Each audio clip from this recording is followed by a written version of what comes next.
ไผว่านิวอ่ะอันพอดีว่ามีเงิน 2,000อย่างเนาะแม่เพิ่นฝากมาให้ค่าน้ำมันน้องนิ้วแต่ใส่น้องน้อยนี่เป็นคนเอาไปให้เจ้าให้จังได๋ก็ได้นะให้เพิ่นว่าอ่อนๆหวานๆน้ำได้ก็ได้เด้ออย่าเฮ้ยมันเป็นแบบอะไรขอโทษแม่ว่าท่านขอโทษแม่ขอโทษ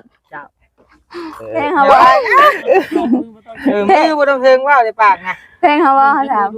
เพลงเอาเพลงฉันได้ไปถามคืนไปปิตาก็ล่ะปิตาก่อนปิตาก็เดี๋ยวต้นนี่กันนกใน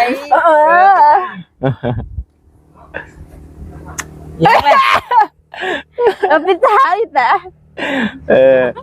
โอ้ยน้องน้อยออกคำสั่งน้องนิ้วนี่มึงจ๋า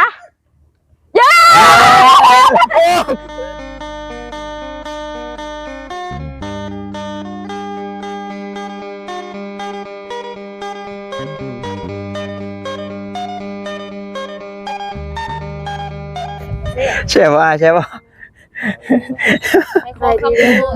สวัสดีสวัสดีเนาะเอาฝึกกินกระเพาะใหญ่ว้าเสียอันนี้ในคลิปเพิ่นก็กินจนประมาณ40จักคลิปนะจักนาทีจะหยุดนี่ล่ะชักข้าก็ลืมเบิ่งบ่โอ้โหบ่อิ่มอยู่โอ้โหเป็นแมงมือว่าจ้าบ่มือกินได้มือกินหน่อยมันก็เอ้าเจ้าก็เป็นกันเหรอวะแม่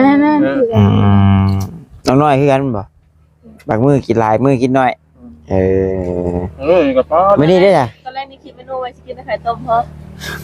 เดี๋ยวเฮ็ดติรถฝุ่นบ่กินข้าวแรงตื่นมาสั่นตายอยากเข้ามื้อนี้ยังบ่เห็นน้องน้อยกินเขาพร้อมนี่กินอยู่กินแนวลิ้นพร้อมอ่ะคือน้องต้องมารับหรอวะอยากเขาตอนคืนน้องควรอยากเขาเด้ไปแจ้งข่าวว่ากินโดดปุ๊ดปิดออกมาเฮ้ยคือเขาต้องมารับไปหมดอ่ะ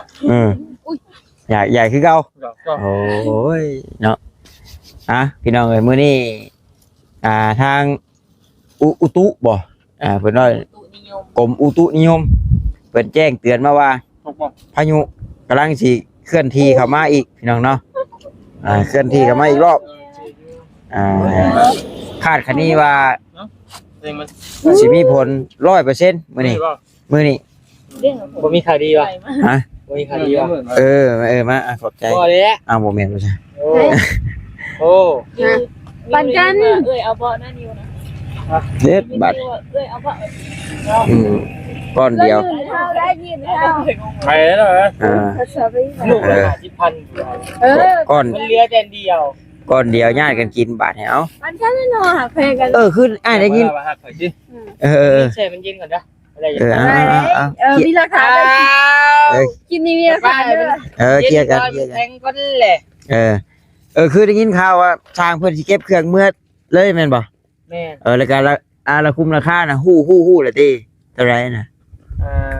23,000รถเด้รถให้เจ้าเท่าไหร่20,000อ๋อสาบนอกใน 23,000รถอยู่ 20,000 รุ่น 20,000 เลย3,000รุ่น 3,000รุ่น 3,000 กับ2ล้านไปอันนั้นแหละว่ารุ่นอยู่ 20,000 ว่ะยังเหลืออยู่ 20,000 น่ะบ่มีที่หมดก็ใช้บ่แม่นเพิ่นเก็บเครื่องเก็บของบ่ไปเบิ่งด้วยถามเพิ่นด้วยพักผ่อนบ่นอนบ่ยาได้ใช่ยาเนาะตีแล้วติเอาอยู่นี่แหละใช่พี่น้องเอ้ยบ่ได้ไปใช่ละยังอยู่นี่แหละนั่งนี่แต่ฉาเนาะเว้ากับหมู่นี่แหละเอาพี่น้องเนาะจังใดก็ขอกราบทักทายสบายดีเด้อพี่น้องเด้อเนาะ FC กันเบิดสุคนบ่ว่าทางฝั่งลาวฝั่งไทยหรือว่าทางต่างประเทศนำเนาะก็ยินดีต้อนรับเข้าสู่ช่องของบ่าวตาบ้านเฮาคือเก่าพี่น้องเอ้ยมื้อนี้ก็คืมผ้าคืมโพดมาอีกแล้วได้พี่น้องเนาะจักผู้ใดสิได้ห้ามรถห้ามล่างขึ้นรถขึ้นล่างกันอีกแล้วแห่งว่ารถตายอยู่บิวกันฮะได้ก็ได้ยักษ์เสียแล้วใส่นะรถเมื่อยรับรถใหญ่แล้วขอเงินพัน บาลีแล้ว ไปกินหมดเพิ่น ๆ มาเอาขึ้นหมดดิเฮ้ยจะขับใส่เบาะไป ตัวก็เอามือเพิ่น ได้ว่าแล้วก็บ่ ว่าเพิ่นนั่นจะชี้ก็จะได้คนมาไม้เพิ่นว่า ก็คือทางพอทางนี่ก็ทางไอรีก็ยังบ่ได้ตกลงว่าจ้างหรือบ่จ้างเด้เนาะ แม่ หลายๆแล้วก็สิขอขนอุปกรณ์มาไปก่อน แม่เพราะว่าเราแล้วเวียกแล้วเลยเนี่ย บ่แม่นว่าติว่าเพิ่นเมื่อเรื่อยชั้นซี่ได้พี่น้องพูดตัวเราเฮ็ดเทียนนี่น่ะจบเลยเด้ แม่ ถ้าสิจ้างต่อแล้วก็ถ้าดำเนินต่อเนาะแต่ว่าอันนี้ถ้าว่าบ่จ้างต่อแล้วก็ขอเก็บไว้ก่อนจ้างจังขึ้นมาใหม่ ว่านั่งร้านนี้เพิ่นก็เช่ามาเด้คะแนนรายมื้อก็สิแพง เช่าบ่ เช่าแล้ว อ่า โมเมนต์เนาะ ก็เอามาเองแต่เช่า ไม่ได้บ้างน้องนิว บ้างได้ แชร์จอได้ก็ได้ก็เท่าไหร่มันบอกว่าอะไรที่ มันว่ามือว่างบ่ได้ชื่อเจ้าเนี่ยให้มีแต่มือได้จะกินเอามาโลด มันบอกทำอะไรเนาะมีแต่ว่าคือไปทีมใบน่ะคือเจ้าบ้างอะไรเฮ็ดได้เด้อ ซื้อได้ก้อนละ50พุ่นได้น้อย หาชิปไปยาก 3ก้อนแสนหาแล้วก็แบงค์ยังวะ แบ่ง ว้าย เข้าไปเด้อ ไม่แน่เลยของคือนะ มีแต่อยากจับผัวเขาเนาะ เออ ไรหมด เดี๋ เนี่ย ยวก็ให้จับเด้น เอ้าพี่มาจับผัวเป็นผัวเขาเฮ้ย จะจับบ่ยาว บ่โอ้ย ถ้าไปเพลงมาแล้วตบหน้าเลยหน่อย เอาจับหักแพงแบบอ้ายดิเฮา เอาอ้ายแล้วก็ห่วงเมียเรา เมีย ผัวเราโตเป็นผู้หญิง ก็ขัดยังไงได้ขัดยังไง เป็นหรอ กัน ไปกอดกอดไปแล้ว กอดกับโบเป็นยังแต่ว่าเมียเขาน่ะที่ให้นั่น เราที่อยากเห็นก่อน กะแบบทีแรกเขาลื่น หมอนี่อย่าไปวนมันนะ เขาลืมกันนะเด้ มันแข็งแล้วอ่ะ ญาติอยากกินขนมบาดเอ้า มันจะเกลียด เนาะขนมก้อนเดียวกับญาติกัน ใหญ่จังหน่อยครับลูกครับ สำนั้นได้พอดีกินอ่อน เอามีดมาไป10 บาท ถ้ากินใช้ก็มีเห็นเมื่อยทาง ไอ้เงาเมื่อได้จะขึ้นเซโปนอีกเจ้าน่ะ เด็กมันน่ะ บ่ได้ไปหรือว่าบ่ได้ไปเลยบ่ ปีแพงอยู่แล้วเลย ไม่ไปว่า อันนี้กันอันนี้กันน้องนิ้วเพิ่นชวนอยู่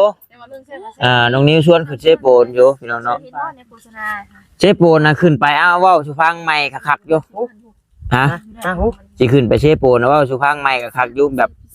ไปแบบในน้ำแบบใดนะใดแน่นะ ไปในน้ เออ ำน้ำเบานิ้วคือเก่า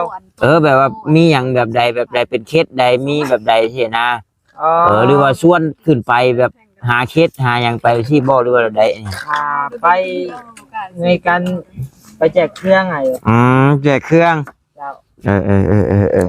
ไปไหนสิกินน้ำนี่ อุปกรณ์กินนอนแพงกว่า ก่อน ติดใจเลยที่อยู่บ่ได้ ก่อน50อยู่เว้ย ขายคือทุเรียน กินอะไรเฮ้ยไปสิกินน้ำนี่ เฮา กิ นน้ำ ยืนแน่น้อย ขอบใจแล้ว เอาคิดว่าสุชิป้อนกันบ่แม่นบ่ซะ ก่อนจะเชื่อแหละ โอ้ยมึงก็คิดจะดีแน่ MC ให้หัวแล้ว แพงกว่าทุว่าไปว่าแพงกว่าทุเรียนอีกเลย บ่เออ ข้ามลูกน้อยๆนี่แชนไปเอาลูกหลาน ปอแฟนกว่าทุเรียนแล้วจ้ะเป็นอะไรแบบรสชาติเอาจับบ่อันบ่จักลองอธิบายเบิ่งหน่อย เดี๋ยวมันบ่คือช็อกโกแลตบ้านเฮาหน่อยเนาะ เอาอันของบ้านได้จ้ะ โอ้ของมีกลาง บ่ เบลซิมบ่ เอาเลย บุญปะว่าน้องเบลซิมได้ บ่ก้อนละ50พี่น้องเอ้ย มาเบิ่งสังเกตก่อนเป็นยังคือเพลงเนี่ยโอ้มีสีเยิ้มทางในเพราะมันเป็นแป้งกรอบๆแล้วมีไอ้เม็ดอัลมอนด์ สิกินคำเดียวก็บ่กล้ากิน อะไรมันแซ่บขนาดนั้นบ่เฮ้ย ซิมบ่แหละ บ่ ซิมบ่ยาว เลียลีนรวบๆให้ควบให้ เอาเลยกินเลย ให้กว่าอียิปต์แท้เนาะ ข้าวกระเด้นี่คือแมทบ่ วิเคราะห์นะ มีขอเรา เงียงคอวิเคราะห์วิจัยเบิ่งเป็นได้น้อยเอาความรู้สึกเลยมันแบบหอมนัวมันแบบว่าแบบคม ข้าวบะเดียมอย่างแซ่บ หมดเลยผู้แซ่บโอ้ยเนาะมาจะหาชิปให้น้องนิวชื่อมาให้มันแซ่บ โอ้ ดี ไม่ เลย ได้เลยเซน4ปลายของ แซนชี่ แสนสี่ปลายพัน ได้ก้อน 3ก้อนนี่เป็ดนี่ได้เลยมันก็พวกปลูกมุกแตงที่เคยนอนบุกินได้ค่อยเนาะอย่างูมาเรื่องงานขึ้นเสโปนดีกว่าได้ขึ้นไปจักมือขึ้นไปนี่ไรนี่เนาะโอ้ย ทางบานิวชวนบาต้าขึ้นไปในงามช่วยเหลือคันเบื้องต้นเนาะช่วยเหลือเรื่องเสื้อผ้าหน้าเพศเนาะเรื่องของสารอาหารแห้งก็ยังบ่ทันได้มีเด้อพี่น้องเนาะมีแต่เสื้อผ้าหน้าเพศนะพี่น้องเนาะสิเข้าไปหมู่บ้านที่การด้านแล้วก็หมู่บ้านที่ว่าขาดเรือและพี่น้องเนาะหมู่บ้านผู้แหละขึ้นไปในภูวิทย์ภู2-3ลูกผู้แหละหากก็สิไปได้ดอกฝนมันเช้าตกแหละรถขี่รถน้องคันเดียวครับว่าแม่นคันเดียวเพราะว่ามันก็เป็นยางน้ำพอมันสูงพอไปได้แน่นะน้ำรถบ่ต้าก็บ่ถามว่าได้อยู่มันก็สิ้นเปลืองหลายคันนะน้ำมันใช้ด้ามชีชาแชร์บ่ได้เต็มเด้อว้าน้ำมันมันแพงบัดนี่โอ้แม่เลยเนาะน้ำมันแพงขึ้น 30,000เลยนะแม่นมันก็ผู้แล้วระดับ 2,000 ปลายผู้ได้จังซี่น้ำมันก็บึดขึ้นบึดลงอยู่ภาวนาจะสิไป50คือเก่าได้ว่ะระดับ 4,000 บาทนะไปกลับนะคุณแหละพี่น้องเนาะกาสิไปนี่แหละคะแนนบาททาง FC ปาลุงท่านใดที่ใจบุญและมีใจเมตตาเนาะจะช่วยเหลือเพื่อนมนุษย์ร่วมชาตินำกันกับตอนนี้บ่นิวยังขาดเรือมาม่าพี่น้องเด้อเนาะแล้วก็วางความคิดไว้ว่าเพื่อให้เงินบ่เข้าและบ่ออกก็อยากให้ซื้ออยากซื้อขนมแม่ตัวเองนะแม่บ่นิวก็ได้ทางนั้นก็ได้นะเลยอยากเอาขนมแม่บ่นิวไปแจกอีกนะก็เป็นขนมปังเด้มันก็อิ่มท้องแน่กับเขตนั่นก็บ่มีขายโดยแล้วก็ประมาณจักมื้อบัดนี้ประมาณบ่กะไว้นี่อยากนอนจัก2คืนบ่ว่าแล้วแต่เนาะอันนี้ได้จังถามนะได้2คืนเพราะว่า2คืนมันต้อง1 2 3จักมือวะคืออ้ายนั่นก็สิถามรายละเอียดนั่นถ้าว่าไปโดนนั่นแบบบัดอ้ายอยากเฮ็ดเปียกตัดข้าวตัดน้ำให้ในนาสินะแต่ว่าขึ้นแจกเครื่องแจกของแล้วถ้าคือจิมน้องกันอยู่ก็อ้ายนั่งรถนั่งล่างประชาชนมากได้นะมาก็มานำกันไปก็ไปนำกันเนาะเนาะคือว่าง่ายๆนะบอต้าอยากไปพี่น้องเนาะอยากไปแจกเครื่องแจกของอยากไปช่วยเรือทั้งที่แบบว่าเฮาบ่ทันเคยไปสินะเขตตุลากันดารเขตชนบทแน่สินะแต่ก็บ่แม่นว่าโอ้เนาะไปป้าน้องๆคนดอกพี่น้องเนาะก็ขึ้นไปได้2 มื้อสินะเฮากับก็บ่เปลี่ยนนี่เนาะน้องน้อยก็ฮอดถึงขั้นนี้แล้วเนาะทั้งนั้นเพิ่นก็ทุกข์ยากน้องน้อยก็ว่าง่ายพอมือตาอาปากได้แล้วทางน้องน้อยทางเฮาก็อยากไปทางที่ว่ามันทุกข์ยากลำบากคือพี่น้องเห็นนั่นแหละเด็กน้อยกับชาที่คิดไว้นี่บัดสร้างเพิ่นก็หยุดแหละเสียนะแล้วก็ให้น้องน้อยแล้วก็ออกไปทำให้ทำหน้าช่วยแม่แล้วช้าจักมือจักใดก็ขึ้นไปทางเชฟโปนก่อนเสียนะเลยว่าเด้ทางทีมงานเพิ่นก็อยู่เนาะพี่น้องเนาะทางบ่ยาวทางซอเบลบ่ปัดชัยบ่บิ๊ไปนำกันนี่แหละบ่ยาวก็ไปบ่ไปแล้วเอาสิขอแพงอ่ะดอกบ่ไล่ดาวเบิ่งมื้ออื่นพี่น้องเนาะมื้ออื่นก็บางทีก็อาจจะบ่ได้ขึ้นมาก็มีพี่น้องบ่ตาก็สิตัดเข้ายังให้มันแล้วก่อนใหญ่สินะแต่ว่าอีกจัก2มื้อน้องนิวว่าจักมื้อ2มื้อก็จักว่าสิได้ขึ้นไปสินะก็สิเร่งๆเบิ่งพี่น้องเนาะแล้วก็นี่แหละบัดพายุก็สิเริ่มเข้าอีกแล้วเด้นะโอ้ยว่าเอาอีกแล้วบ่ยากดอกใช่ว่าแผนประมาณนี้แผนนะเนาะเครื่องคองกับน้ำบอต้ากับมีอยู่จำนวนนึงพี่น้องเนาะแต่เดียวสิหิมใส่กระบะขึ้นไปเลยละท่านเอาไปลงมันเบิดเฮาก็สิเอาหมดเฮือนหมดยังแหละไปลงหมดเอาไปเฮือนเลยเอาเครื่องที่ในเฮือนน่ะหมดเลยไปลงมันหมดให้มันได้ครบฮะเพราะว่ามันเป็นยามฝนเด้พี่น้องเนาะเสื้อผ้าหน้าแพรมันก็ ไปพาลับปีมันก็ใช้ อันนี้ มี ก็ เปลี่ยนนะบางคนก็ นี่ก็สิลองชวนเบิ่งเขาบ่จิตบ่แสนเขาบ่เวียดบ่อย่างนั้นนั่นแหละพี่น้องเนาะว่าครับบ่คิมที่เคยไปนํกันยันว่าทางนั้นก็เห็นว่ามีเห็นนะยันว่าทางบ่แสนบ่หยังเพิ่นเคยมีเห็นนะเดี๋ยวสิลองถามเบิ่งก่อนเนาะมัน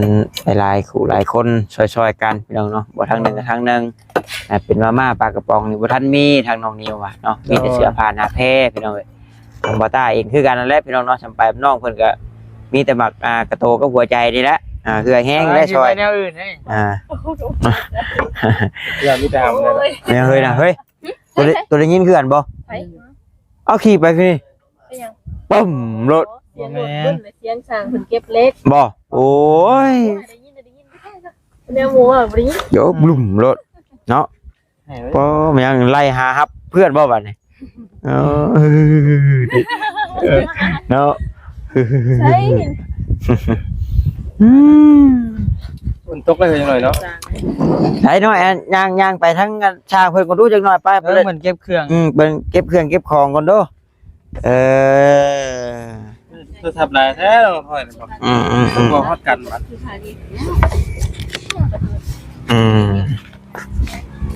เอาโอ้ยสิเมื่อป้าเฮาเลยบ่ถ้าสินั่นขอบมุกขอบใจเพิ่นเด้อขอบใจเด้อเฮ็ดเฮือนชาน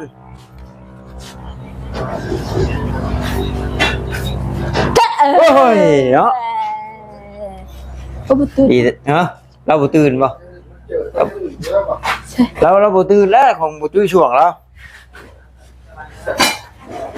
โอ้เก็บเครื่องเก็บของแล้วไปเข้าเด้อจ้ะเข้านี่เจ้าสิเอาไว้ใช้จ้ะบ่แรงเจ้าสิเจ้าใช้ทางหน้ารถเจ้าเด้อเดี๋ยวอ้ายเดี๋ยวอ้ายสิมาจุกๆเลย พาไปนี่แล้วพอมานอน เราสิมาบ่ตัวบอกแล้วเด้ สิมาบอกแล้ว ใครอยู่จ้ะเนาะสิเมื่อปลาเลยสิเมื่อปลาเลย พักผ่อนก่อนแล้ว บ้านเสียงแหบเข้าเลย บ่แจ้งเลย เว้าสิบ่ออกเลยเนาะ ก็บ่ออกแล้วอยู่บ่ได้แล้วอยู่มันก็บ่มีหมอเลย ผมมีห้องหมอเนาะ บ่ได้ เต็มโรงประมาณโอเคจะขอบมุกขอบใจละลายเดี๋ยวยังว่ากันไม่อีกก่อน นี่เด้เป็นหดเข่าหดหน้ามาแล้วก็มาแก้ไม้เนาะนี่ก็เตียงนอนเพิดเดี๋ยวเนาะใช่มีไผตุกน้ำได้ใช่มาใหม่ๆเลยตุกเจ้าบอลตุกเพิ่น ตุกเฮาแน่ตุกเพิ่นนี่ แข่งเลยที่ดูด้วย แข็งแล้ว ผักปันยังโอ้เนาะโอ้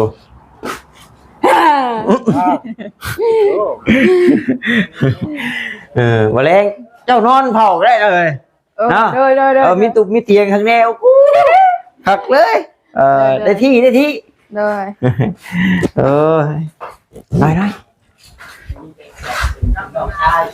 ไปยังบ่เพิ่นยังเฮ็ดงานนะเบิ่ง นั่งเพิ่นยังอุ่นข้าว เดี๋ยวว่านี่นะเนี่ยปูนก็ยังเหลืออยู่ 2 น้องเนาะบ่ดีแล้วให้พ่อเจ้ามานอนเผาหน่อยอ้ายหาความหัวมือนำหน่อยเด้อช่วยอ้ายหน่อยเด้อ สะพายบานิวอ่ะ อันพอดีว่ามีเงิน 2,000 เพียงเนาะแม่เพิ่นฝากมาให้ค่าน้ำมันน้องนิ้ว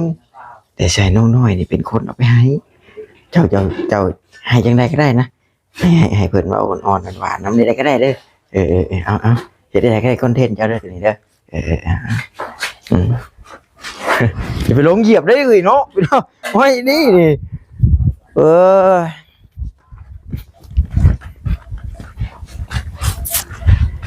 เก็บเมื่อเลยลิเรียบร้อย จานกับถ้วย เดี๋ยวนี้น้อยเอาถ้วยไปให้แล้วนี่ เอาไปให้ปูก่อนปู่ชินีป้าเลย ปูสินีป้าเลยสิกอดโอ้โหเฮ้ยโดนหม่องติโอ้ยกำลังมาสิร้องเพลงสิกอดขาไว้เจ้าก็ไปคือเก่ามันโอ้ยเลยเนาะไอ้ชาย มาขับไปนับรถเด็ดจ่า หัวเดี๋ยวได้บ่แม่น ก็บาปพี่น้องเอ้ยเสียงอังกูคนเนาะโอ้ยเป็นไข้เก็บไปก็ เอาไว้เพิ่นนี่ เก็บไว้ก่อน ยังไง เอาไว้ ยังไง เนาะยังเก็บไว้เก็บดิ เจ็บ ลิ้นเนาะ อะไร ลิ้นลาย อย่า เฮ้ยมันเป็นแป้งอะไร ขอโทษแม่ก่อนท่าน มันขอโทษแม่ขอโทษขอโทษแม่เป็นแป้งอะไร บ่หยอก ไม่อยากเป็นไร บ่มันอยู่ บ่ยอก็บ่ได้ดิอันวันนี้น้องนิวบ่ยอตัวยอกกันเลยเด้อพอแห้งอีกเช็ดไว้เช็ดดิ มันอยู่ โอ้ยดิ ยังนี่ดิโอ้ยนะ โอ้ยดิยังน้อยสิ จับนะขาอ่อนผู้หญิงยังมาจับขาอ่อนผู้ชายยับให้หน่อย ให้จำแน่เลย ไปแล้วก็ได้ ไปยังลงคลิป เริ่มต้นไอ้บ่ ให้เขาจับเลยเออจับกันโบ้แล้วตอนแม่เนาะ ต้นเมน แต่ก่อนจะให้จับ จะแพงเขาบอกให้ถามให้ บ่ ถาม แพงนะบ่แพงยังมาพูดตัวชิมือแหละ บ่นะเขามีแนวไห่น่ะ ไปให้น้ำก้นปูจน เขามีแนวไห่นะเดี๋ยวนี้ ให้ยังแหละเอาอย่าบายโตเด้อ แพงเขา อย่า บอก บายนะมือบ่ต้องเทิงว่าในปากนะ แพงเขาบอกเขาถาม ดูตา แพงเอาแพง แพงทำไร จะถามคืนไป แพงทำไรเลย คนค่ะ เขาบอกว่ามือห้ามบายกันเนาะโอ้ยนั่นแหละดีแพงทำไรเลย จำคนแข็งยังวะ ดีๆมีแนวไห่ จำคนแข็งเอาก็ว่าดีเลยดิ แต่สำคนแขกง่ายนี่ก็เติบนึงอยู่ได้หน่อยเอ้ยผู้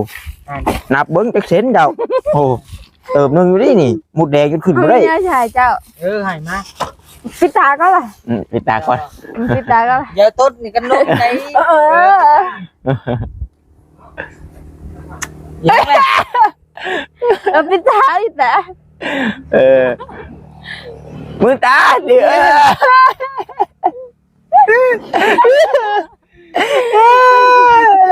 มันมีปิดมาเลย ก็อยู่ใกล้ เป็นญาติเลยมาหน่อยเว้ย มันมีแนวชาย โอ้ยเด้อ มันมีแนวชายเนี่ย รับตาบ่ รับตา ขอพรแบมือเลยเนาะ ขอพรหรือแบบมือรับตา โอ้ยน้องน้อยออกคำสั่งน้องนิ้วนี่ เห็น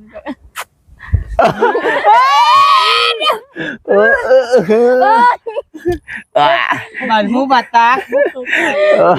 โอ้ยมีคนถีบแล้ว ปิดไม้บันยอกแล้วบัน นี่นี่เจ้าพังบ้างนี่ โอ้ยโอ้ยเอาเลยเราสู้ รอมานี่พังบ้างนี่ เจอเธอ เราเอามือตาเลย ยังดีบ่ ปิดไม้ ลำคาญที่อะไรนี้แล้ว ปิดไม้บันมือตา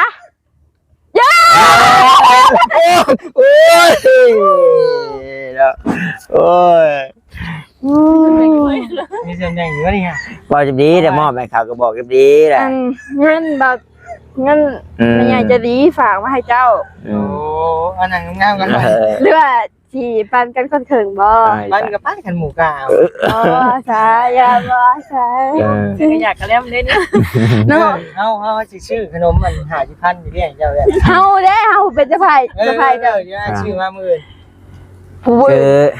โดยเงินกับแม่เงินผู้อื่นผู้ขายดอกเนาะก็แม่ฮักชุมเจ้าแม่ฮักชุมเฮานี่แหละเบิดทุกคนนี่แหละในทีมงานนี่แหละเนาะเพิ่นก็แพงน้องนิ้วน้องน้อยสินะอยากแบบนี้แหละยังให้ถูกต้องปรองดองกันฮักแพงกันเนาะเห็นนั่งใกล้ว่าโยกว่าหัวกันสิก็มีแห้งนะแหละก็เลยเอาน้อยว่าเจ้าเป็นผู้ให้ให้นิวเด้อว่าค่าน้ำมันแม่เพิ่นช่วยค่าน้ำมันเจ้าเพิ่นได้ยินเจ้าว่าสิขึ้นเซโปนแม่เพิ่นได้ช่วยค่าน้ำมัน 2,000 บาท ก็แล้วแต่เจ้าสิบริหารเนาะก็เพิ่นว่าแม่ขอร่วมทำบุญนำเด้อเป็นค่าน้ำเมือกน้ำมันว่าท่านบอกน้องนิ้วแน่เนาะส่วนน้องน้อยก็บ่ให้น้อยมุกน้อยใจเนาะก็ยังเบิ่งกันอยู่ เสียงคนกลับมาหา โอ้ยเนาะ ไปเลย บ่ยากดอกพี่น้องเอ้ย เจ้าควรไปให้น้ำคนช่างบ่ ผู้นี้ติ เป็นเพื่อพักผ่อน เมื่อเลยได้น่ะ เมื่อเลยเด้ ปิดจอบตัวนี้ เพราะว่ายังไม่ ก็แนมสิให้ขึ้นมาตอนได้จ้างเพิ่นแล้วบัดนี้ บ่นึกว่าเข้าใจก็น้อยสิดราม่าว่าเพิ่นเมื่อเรื่อยพี่น้องคือเราสิเมื่อเลยได้เพราะว่าเบิดเวียกเราแล้ว โดย แมนยูว่าเฮือนบ่ทันแล้วแต่ว่ามันเบิดงบตัวที่จ้างแล้วแล้วสินะเบิดพูดแล้วแล้ว มดเนี่ยสิจ้างเราแล้ว นอกจากว่าสิจ้างแล้วใหม่ก็มาใหม่ นอกจากว่าทาง FC ปะลุงว่า เห็นดีเนาะเห็นดี เรื่องอันโบกบอลนี่ ราคานี่สิได้มาใหม่ มาใหม่เนาะ ก็เป็นจังหวะกันอีกเท่านึงนะ โดย สำหรับมือนี้ทางช่างเขาก็สิได้มือแล้วนะเนาะในใจบ่นิวก็อยากคันว่าบ่นิวมีโอกาสนี่แหละอยากเห็นมันจบมันสิ้นและอยากต่อเนื่องเนาะ ต่อเนื่องแล้วเลยแหละ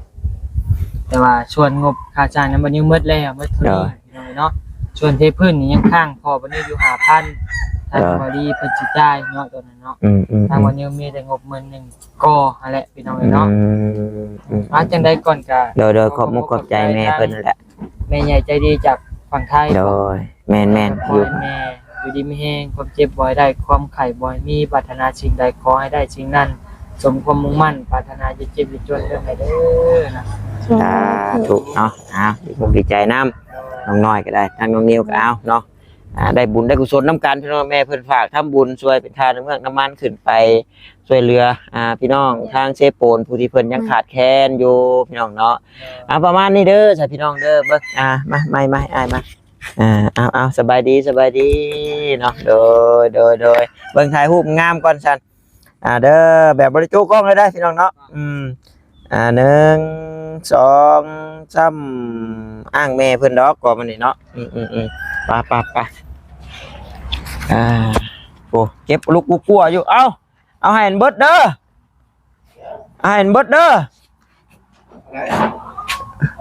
กระเป๋าเครื่องคองนี่แล้วอ่ะเก็บเอาคักเลยโอ้ข้างล่างคือก่อนไปโอเคสำหรับพี่น้องเนาะขอบมุกขอบใจหลายๆด้วยแม่เด้อเนาะขอให้เจ้าอยู่ดีมีแห้งร่ำรวยเงินทองเนาะเดินทางไปมาตลอดปลอดภัยคุณพระคุณเจ้าคุ้มครองสุขภาพร่างกายแข็งแรงเด้อแม่เด้อเนาะสาธุสบายดีเด้อพี่น้องไปนี่บ๊ายบาย